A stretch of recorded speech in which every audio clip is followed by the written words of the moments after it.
Hello dear students, welcome to Aryan ક્લાસીસમાં તમારું હાર્દિક સ્વાગત છે. ચલો વિદ્યાર્થીઓ, આજે આપણે ધોરણ 12 સમાજશાસ્ત્રમાં વિભાગ બીના મોસ્ટ આઈએમપી પ્રશ્નો જોવાના છીએ.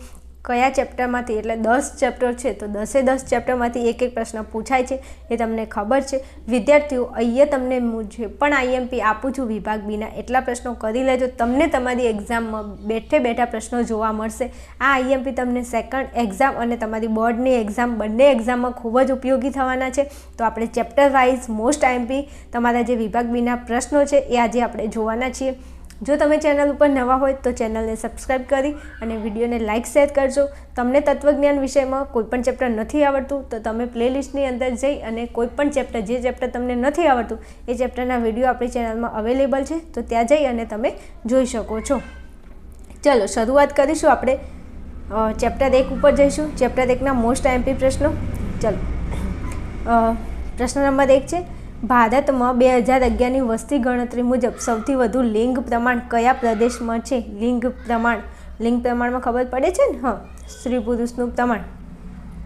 ચલો, પ્રશ્ન નંબર 2, ભારતમાં ઈસવીસન 2011ની વસ્તી ગણતરી મુજબ સૌથી ઓછું લિંગ પ્રમાણ કયા પ્રદેશમાં છે? એ તમારે લખવાનું છે. ચલો, પ્રશ્ન નંબર 3 છે, વસ્તીનું કદ શાના પર નિર્ભર છે? ચલો, પ્રશ્ન નંબર 4, ઈસવીસન 2011ની વસ્તી ગણતરી મુજબ ભારતમાં મહિલા અને પુરુષનું પ્રમાણ જણાવો. પ્રશ્ન નંબર 5 છે, ગુજરાતમાં ઈસવીસન 2011ની વસ્તી ગણતરી મુજબ અનુસૂચિત જનજાતિનું પ્રમાણ સૌથી વધુ કયા જિલ્લામાં છે? આપણા ગુજરાતની અંદર જનજાતિનું સૌથી વધારે પ્રમાણ કયા જિલ્લામાં છે? ચલો, પ્રશ્ન નંબર 6, વસ્તીના માળખામાં કઈ કઈ બાબતોનો સમાવેશ થાય છે? ચલો, આ સાથે આગળ વધીશું. ચેપ્ટર 2 ઉપર જઈશું. પ્રશ્ન નંબર 1 છે, લોક સંસ્કૃતિના અંગો કયા કયા છે? પ્રશ્ન નંબર 2 છે, શીખ ધર્મના 5 ક કોને કહે છે? પ્રશ્ન 3, સંસ્કૃતિ એટલે શું? પ્રશ્ન નંબર 4, લોકવિદ્યા એટલે શું? પ્રશ્ન નંબર 5, જૈન સમુદાયમાં કયા 2 વિભાગો પડે છે? પ્રશ્ન નંબર 6 છે, ઇસ્લામ ધર્મમાં કઈ મુખ્ય ધાર્મિક વિધિઓ છે? ચલો, આગળ વધીશું. ચેપ્ટર નંબર 3 ઉપર જઈશું. ચલો, પ્રશ્ન નંબર 1, પછાતપણાનો અર્થ આપો. પ્રશ્ન નંબર 2 છે, આદિવાસીઓને બંધારણમાં કયા નામે ઓળખવામાં આવે છે? પ્રશ્ન નંબર 3, કઈ આદિજાતિઓ સભ્ય સમાજના લોકો સાથે પણ વસવાટ કરે છે? પ્રશ્ન નંબર 4 છે, કઈ આદિજાતિઓ સંપૂર્ણપણે પ્રાદેશિકતાને વળગી રહે છે? ચલો, પ્રશ્ન નંબર 5 છે, ભારત સરકારે મંડળ પંચની ભલામણોનો અમલ ક્યારથી કર્યો છે? અચ્છા, દેખાય છે ને? ઓકે. ચલો, પ્રશ્ન નંબર 6 છે, બંધારણમાં કયા કયા સમૂહોને વિશિષ્ટ લાભો આપવામાં આવ્યા છે? મને ખબર છે સમાજશાસ્ત્રમાં મોસ્ટ ઓફ બંધારણ આવે છે એટલે વિદ્યાર્થીઓને આ સબ્જેક્ટમાં તકલીફ પડતી હશે, પણ મારું એવું માનવું છે ને કે એટલો સરસ મજાનો સબ્જેક્ટ છે ને, જો તમે દિલથી ભણો, કોઈ સારું શીખવાડે ને તો આ સમાજશાસ્ત્રની અંદર તમે ધારો ને એટલા માર્ક્સ લાવી શકો. બહુ સરસ મજાનો સબ્જેક્ટ છે. ચલો, આ સાથે આગળ વધીશું. ચેપ્ટર 4 ઉપર જઈશું. ચલો, પ્રથમ નંબરનો પ્રશ્ન છે, ભારતમાં સ્ત્રી સશક્તિકરણોની રાષ્ટ્રીય નીતિ ક્યારે ઘડાઈ? પ્રશ્ન 2, લિંગ પ્રમાણ એટલે શું? પ્રશ્ન 3 છે, સેવાનું પૂરું નામ આપો. SEWA. ચલો, પ્રશ્ન 4, સશક્તિકરણ શબ્દનો ઉદ્ભવ ક્યારે થયો? પ્રશ્ન 5, મહિલા સશક્તિકરણ માટે ગુજરાતમાં કઈ નીતિ ઘડવામાં આવી છે? પ્રશ્ન 6, ફેક્ટરી એક્ટ ક્યારે ઘડાયો છે? ચલો, આગળ વધીશું. વિદ્યાર્થીઓ, તમને તત્વજ્ઞાન વિષયમાં તકલીફ હોય તો આપણા આર્યન ક્લાસીસ એપ્લિકેશનમાં તત્વજ્ઞાનને લગતો એક રિવિઝન બેચનો કોર્સ મેં અવેલેબલ કર્યો છે. રિવિઝન બેચની શરૂઆત કરી છે. જો તમને એવી તકલીફ છે કે તમને તત્વજ્ઞાનમાં આજ સુધી તમે કંઈ મહેનત નથી કરી, તમને કંઈ નથી આવડતું, તો તમે આપણું આર્યન ક્લાસીસ એપ્લિકેશન ડાઉનલોડ કરી શકો છો અને રિવિઝન બેચની અંદર મારી સાથે જોડાઈ શકો છો. જો તમને કંઈ વધારે માહિતી જોઈતી હોય તો તમે નીચે આપેલા ડિસ્ક્રિપ્શન ઉપર લિંક ઉપર જઈ અને તમે વિડીયો જોઈ શકો છો અને અહીં આપેલા નંબર ઉપર તમે મને સંપર્ક કરી શકો છો. ચલો, આગળ વધીશું. આપણે ચેપ્ટર 5 ઉપર જઈશું. ચલો, પ્રશ્ન 1, પશ્ચિમીકરણનો ખ્યાલ MN શ્રીનિવાસે કયા પુસ્તકમાં આપ્યો છે? પ્રશ્ન નંબર 2, અભૌતિક સંસ્કૃતિમાં કઈ બાબતોનો સમાવેશ થાય છે? પ્રશ્ન નંબર 3 છે, ઉદારીકરણની શરૂઆત ભારતમાં કઈ સાલથી થઈ છે? પ્રશ્ન નંબર 4, પશ્ચિમીકરણ પ્રક્રિયાના પ્રક્રિયાનો આરંભ ક્યારથી થયો છે? ચલો, પ્રશ્ન નંબર 5, ભૌતિક સંસ્કૃતિમાં કઈ બાબતોનો સમાવેશ થાય છે? પ્રશ્ન નંબર 6, વૈશ્વિકીકરણની પ્રક્રિયાએ કયા નવા આંદોલનને જન્મ આપ્યો છે? ચલો આગળ વધીશું. ચેપ્ટર 6 ઉપર જઈશું. પ્રશ્ન નંબર 1, પીટીઆઈનું પૂરું નામ જણાવો. પ્રશ્ન 2, વિશ્વમાં સૌપ્રથમ પ્રિન્ટિંગ પ્રેસનો પ્રારંભ ક્યારે થયો હતો? કોને અને ક્યારે કર્યો હતો? પ્રશ્ન નંબર 3, ઇન્ટરનેટ સર્વર કોને કહે છે? પ્રશ્ન નંબર 4 છે WWWનું પૂરું નામ લખો. World wide web.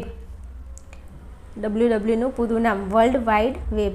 ચલો, પ્રશ્ન નંબર 5, ભારતમાં ખાનગી રેડિયો પ્રસારણ સેવા ક્યારથી શરૂ કરવામાં આવી છે? ખાનગી રેડિયો સેવાનું પ્રસારણ ક્યારથી શરૂ કરવામાં આવ્યું છે?